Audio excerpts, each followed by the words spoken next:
Student, I am Shruti Gaur. Bioversity में आपका स्वागत है। तो हम बात कर रहे थे इकोलॉजिकल पिरामिड के बारे में, जिसमें हम नंबर का पिरामिड पढ़ चुके थे। क्या होता था नंबर का पिरामिड? हम अपने लास्ट वीडियो में नंबर के पिरामिड को कवर कर चुके थे। नंबर के पिरामिड में हमने देखा था कि अगर हम किसी ग्रासलैंड इकोसिस्टम की बात करते हैं तो उसका पिरामिड सीधा बनता है। इसे मैंने लास्ट वीडियो में डिटेल में समझाया था, सीधा बन रहा था।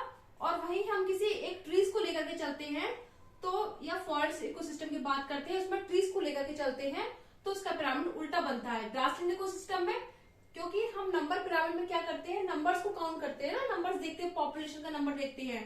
तो उसमें जैसे ग्रासेस हैं, ग्रासेस तो अनकाउंटेबल है तो हम उनसे काउंट नहीं कर सकते। और वही उसे खाने वाले हर्बीवोरस, हर्बीवोरस शॉर्ट में लिख रही हूं मैं। और फिर हर्बीवोरस को कौन खाते हैं? कार्निवोरस, कार्निवोरस को टॉप कार्निवोरस।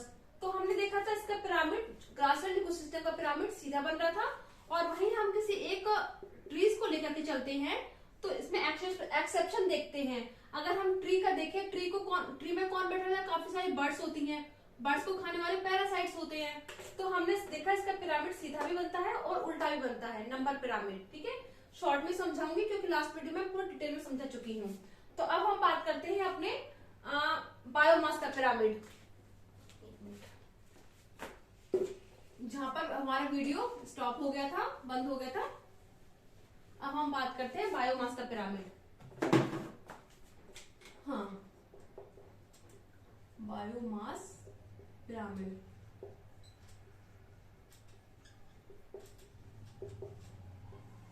ठीक है, बायोमास के पिरामिड में क्या था कि मास यानी हम किसी का मास यानी वेट होता है, तो हम किसी भी पॉपुलेशन में से एनिमल्स का वेट देकर के चलते हैं। जो ड्राई वेट होता है उसे हम बायोमास कहते हैं। तब हम इसे देखते हैं इसका पिरामिड कैसा बनता है। जैसे अगर हम बात करते हैं ग्रासलैंड इकोसिस्टम की बात करते हैं तो ग्रासलैंड इकोसिस्टम की बात करते हैं, ये बना लेती हूं मैं पहले। तो हम देखते हैं उसमें, या फॉरेस्ट इकोसिस्टम हम देखते हैं काफी सारे ट्रीज होते हैं ना, ये ट्रीज ट्रीज ट्रीज। ठीक है, फॉरेस्ट में काफी सारे ट्रीज होते हैं, उनका वेट ज्यादा होगा, है ना। और जो उनको खाएंगे, काऊ हो गया, गोट हो गया, क्योंकि इनकी संख्या इनसे कम होगी तो इनका वेट भी कम ही होगा। और इनको खाने वाले होंगे वोल्फ, या कोई भी हम लेकर के चलते कार्निवोर्स। ठीक है ना, या वोल्फ बोल रहे हैं या फॉक्स बोल सकते हैं, कुछ भी ले लें, कार्निवोर्स। और इनको खाने वाले टॉप वन में लॉयन हो गया, टाइगर हो गया। क्योंकि इनकी संख्या कम होगी तो इनका वेट भी कम ही होगा, कम संख्या में। तो हमने देखा अगर हम फॉरेस्ट इकोसिस्टम में देखते हैं तो उसमें जो ट्रीज है उसका वेट काफी ज्यादा है, जो कि बेस के साइड है। क्योंकि हमने देखा था जो बेस होता है पिरामिड में उसमें पॉपुलेशन ज्यादा होती है। ठीक है, और जैसे जैसे रेड्यूस होता जाता है कम, तो पॉपुलेशन कम होती जाती है। जो भी कम होता है संख्या में उसे हम ऊपर लिखते चलते हैं। ठीक है ना, तो हम बात कर रहे थे बायोमास पिरामिड के। तो इसमें जो ट्रीज है उनका वेट ज्यादा है तो हमने नीचे लिखा है। फिर काउ, जो गोट उन्हें खा रहे हैं, पॉपुलेशन कम है तो वेट भी कम होगा, उसके ऊपर ये आएंगे। और जो इनको खा रहे हैं सेकेंडरी कंज्यूमर, वोल्फ या फॉक्स हो गए, उनका वेट और भी कम होगा तो ये इनके ऊपर आ गए। और लॉयन, टाइगर, टॉप कंज्यूमर, इनका वेट इनसे भी कम होगा क्योंकि संख्या में कम है। तो इस प्रकार फॉरेस्ट इकोसिस्टम का जो पिरामिड बन रहा है वो सीधा बन रहा है। अगर हम बात करें किसी एक्वेटिक इकोसिस्टम में तो उसमें क्या होते हैं? फाइटोप्लैंक्टन होते हैं, फाइटोप्लैंक्टन होते हैं। फाइटोप्लैंक्टन को कौन सा कंज्यूम करता है? जूप्लैंक्टन कंज्यूम करते हैं। जूप्लैंक्टन को स्मॉल फिशेस और स्मॉल फिशेस को लार्ज फिशेस कंज्यूम करती हैं। मतलब ये हो गए हमारे प्रोड्यूसर, ये हो गए हमारे प्राइमरी कंज्यूमर, ये सेकेंडरी कंज्यूमर और ये टॉप कंज्यूमर। ठीक है, तो इसका हम पिरामिड देखेंगे तो कैसा बनेगा? उल्टा बनेगा। ऐसे बनाते हैं, ये इसका पिरामिड उल्टा बनेगा। ठीक है, क्योंकि हम देखते हैं फाइटोप्लैंक्टन उनका वेट कम होगा, फाइटोप्लैंक्टन का, जू प्लैंकटन का उनसे थोड़ा ज्यादा होगा, स्मॉल फिशेज का ज्यादा होगा, लार्ज फिशेज का तो सबसे ज्यादा होगा। तो एक्वेटिक इकोसिस्टम में ये पिरामिड, ये मैंने सीधा बना दिया उल्टा बनेगा,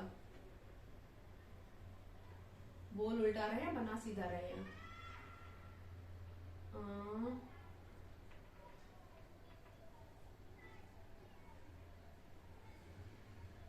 ठीक है,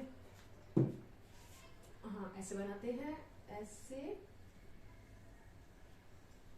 इसको मैं साफ करके अच्छे से बना देती हूँ ताकि अच्छे से क्लियर हो जाए। पहले मैं पिरामिड बना देती हूँ, उसके अंदर सारी जो भी एनिमल्स है उसे लिख देती हूँ, क्योंकि ऐसे बनाना थोड़ा सा टेढ़ा मेढ़ा हो जाता है। जैसे इसका पिरामिड उल्टा बनता है, लाइन तो सीधी हो जाओ,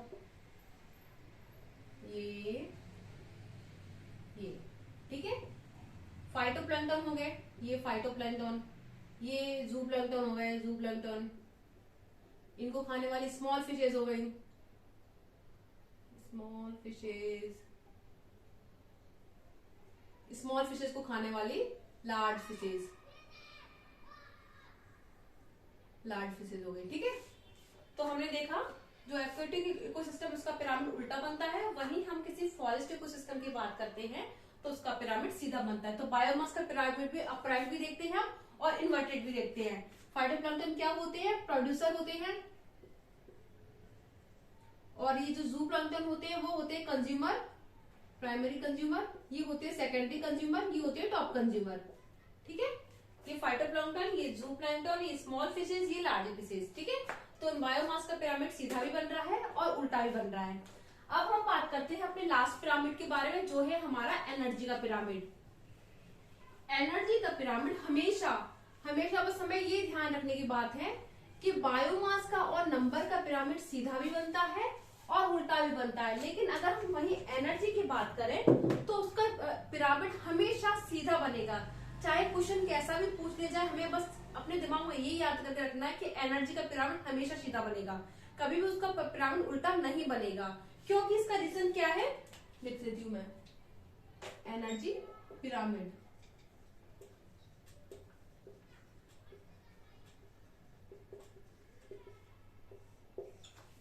इसका रीजन ये है क्योंकि हमने जब एनर्जी फ्लो पढ़ रहे थे तो हम देख रहे थे कि जो नेक्स्ट टॉपिक लेवल था उससे 10% एनर्जी ही नेक्स्ट टॉपिक लेवल तक जाती है, जो बाकी एनर्जी है वो एनवायरमेंट में लॉस हो जाती है।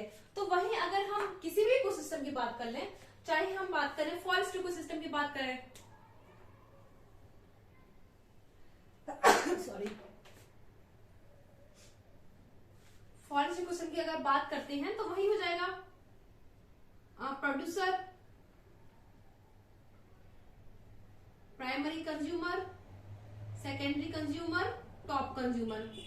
ठीक है, तो हमने देखा था कि जैसे इसकी एनर्जी कितनी है 10,000 किलो कैलोरी है, हमने 1000 में लिखा था 10,000 लिख देते हैं। इसमें 10% लॉस हो गई, सॉरी 10% नेक्स्ट टॉपिक लेवल तक जा रही है और जो बाकी एनर्जी है वो एनवायरमेंट में लॉस हो रही है। तो नेक्स्ट टॉपिक लेवल तक कितनी जाएगी 1000, फिर इसकी भी 10% एनर्जी ही नेक्स्ट टॉपिक लेवल पर जाएगी और जो बाकी एनर्जी एनवायरमेंट में लॉस हो जाएगी हीट के रूप में। तो इसका होगा 100 और इसका होगा 10। तो हमने देखा हमेशा एनर्जी फ्लो 10% एनर्जी ही नेक्स्ट टॉपिक लेवल तक जाती है। तो हमने देखा कि इसका पिरामिड हमेशा सीधा बनेगा क्योंकि प्रोड्यूसर में सबसे ज्यादा एनर्जी होती है। किसी भी हम इकोसिस्टम की बात करें, चाहे हम एक्वेटिक इकोसिस्टम की बात कर लें, चाहे ग्रासलैंड इकोसिस्टम की बात कर लें या फॉरेस्ट इकोसिस्टम की बात करें, जो उसमें प्रोड्यूसर होगा उसमें सबसे ज्यादा एनर्जी होगी और प्रोड्यूसर से ही कंज्यूमर में एनर्जी आगे ट्रांसफर की जाती है, जो कि 10% एनर्जी होती है नेक्स्ट टॉपिक लेवल तक जाती है और जो बाकी एनर्जी होती है एनवायरमेंट में हीट के रूप में लॉस हो जाती है। तो एनर्जी का पिरामिड हमेशा सीधा बनता है, अपराइट। ये हमें अपने माइंड में हमेशा याद करके रखना है कि एनर्जी का पिरामिड चाहे वो फॉरेस्ट इकोसिस्टम है, चाहे वो एक्वेटिक हो या वो चाहे ग्रासलैंड का इकोसिस्टम है, उसका पिरामिड हमेशा हमेशा सीधा ही बनेगा क्योंकि नेक्स्ट टॉपिक लेवल तक 10% एनर्जी जाती है जो कि प्रोड्यूसर से लेके टॉप कंज्यूमर तक जाती है, तो उसका पिरामिड हमेशा सीधा बनेगा। तो ये हो गए हमारे सारे पिरामिड, नंबर का पिरामिड हो गया, बायोमास का पिरामिड हो गया, एनर्जी का पिरामिड हो गया। नंबर का पिरामिड सीधा भी बनेगा, उल्टा भी बनेगा, अपराइट भी बनेगा, इन्वर्टेड भी बनेगा। वहीं बायोमास का पिरामिड भी अपराइट भी बनेगा, इन्वर्टेड भी बनेगा। और एनर्जी केवल एक ऐसा हमेशा पिरामिड अपराइट ही बनता है। ठीक है, तो ये हमारे सारे इकोलॉजिकल पिरामिड कंप्लीट हो चुके हैं। अगर आपको इसमें कोई भी प्रॉब्लम हो तो प्लीज कमेंट बॉक्स में कमेंट करके बताइए। तो अगर ये वीडियो आपको अच्छा लगता है तो please like share and subscribe कीजिए। Thank you.